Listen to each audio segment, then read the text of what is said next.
Les chapiteaux de réception Rejoice a refusé du monde. Le dimanche 14 novembre 2021, les exploitants miniers artisanaux du Lualaba et autres acteurs impliqués dans ces secteurs ont répondu à l'appel du président de la délégation qui a porté haut la voix de ces peuples opprimés à Kinshasa. Le secteur de l'exploitation artisanale est caractérisé, comme on a dit, par des tensions sociales, mobilité à bas créateurs, les créateurs on les chasse partout et tout ça.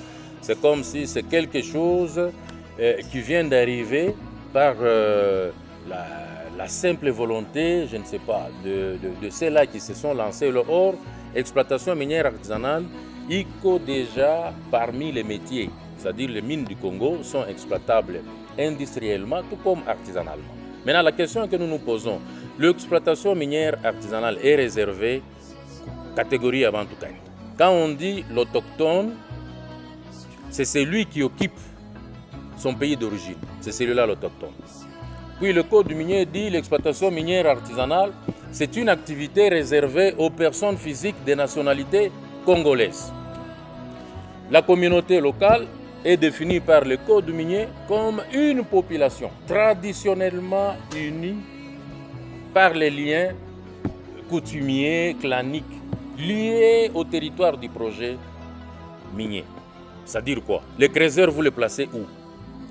Pour nous, quand vous compilez, on a fait les logiques, créateur, c'est un autochtone, Eko Wabo. Pourquoi? Parce que c'est une personne physique des nationalités congolaises. C'est celui-là créateur. Quand il se réunit en société coopérative, c'est l'émanation de la communauté locale. Un excellent exercice de restitution d'une rude mission dans la capitale RD congolaise. L'exploitation minière artisanale au Lualaba vit un enfer sans contrepoids.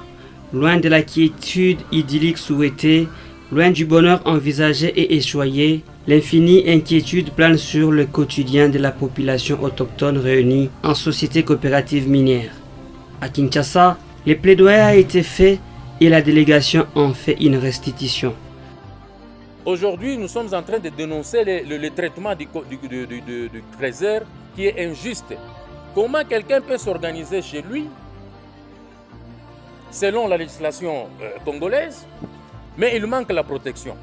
Donc il travaille chez autrui. Il fait ceci, il fait cela. Donc on fait semblant, on utilise, on exploite les faiblesses de notre propre loi, on dit les ayants droit, les ayants droit. Les ayants droit, on attire un peu d'attention quand on a fait l'agriculture. Bana mesurer l'espace yake kama shamba kisha banampatia 50%. Mais c'est lui qui fait la pêche. Parce que la communauté locale, il peut organiser de plusieurs façons. Mais c'est lui qui fait la pêche. Il est évalué l'activité à Kedje. Et pour les créateurs, parce qu'il touche au minerai, lui devient un intrus, envahisseur. Vous appelez l'État congolais pour arrêter celui-là et sa place est en prison. Ça, c'est un comportement injuste. Nous disons, les créateurs, c'est un autochtone. Il est membre de la communauté locale. D'autant plus que notre loi a voulu que l'exploitation, le mine du Congo soit aussi exploitable artisanalement. C'est ainsi que nous cherchons que les créateurs soient traités dignement et il a droit à l'espace professionnel.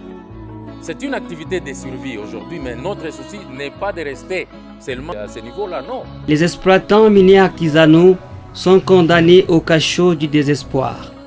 Animés par un sentiment avide, les secteurs miniers se baignent dans l'infernale température de la fournaise. Les sentiments d'un espoir renaissant toujours trahi visitent les lieux comme l'épée de Damoclès. L'avenir est ombrageux. L'intervention des autorités devient un impératif pour entrevoir les bouts du tunnel. Est-ce que vous pouvez aujourd'hui empêcher à quelqu'un d'avoir même à manger? C'est là que nous avons dit, parce que nos parents sont partis de la Gécamine sous le vocable départ volontaire. C'est le secteur industriel. Il y a ceux-là qui continuent à quitter l'industriel sous le vocable congé technique. Mais ils deviennent chômeurs. Bon, alors, le créateur ici, et tout ça, nous devons nous prendre en charge avec quoi?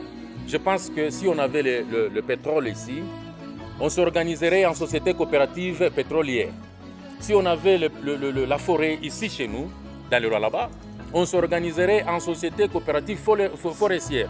Nous nous organisons en société coopérative minière parce que nous avons le mine. Nous avons le cobalt et les mines qui sont l'opportunité que Dieu nous a accordée. Mais pourquoi le Crézeur doit subir l'humiliation? C'est lui qui est en train de faire la cession de tous les carrés miniers au secteur industriel.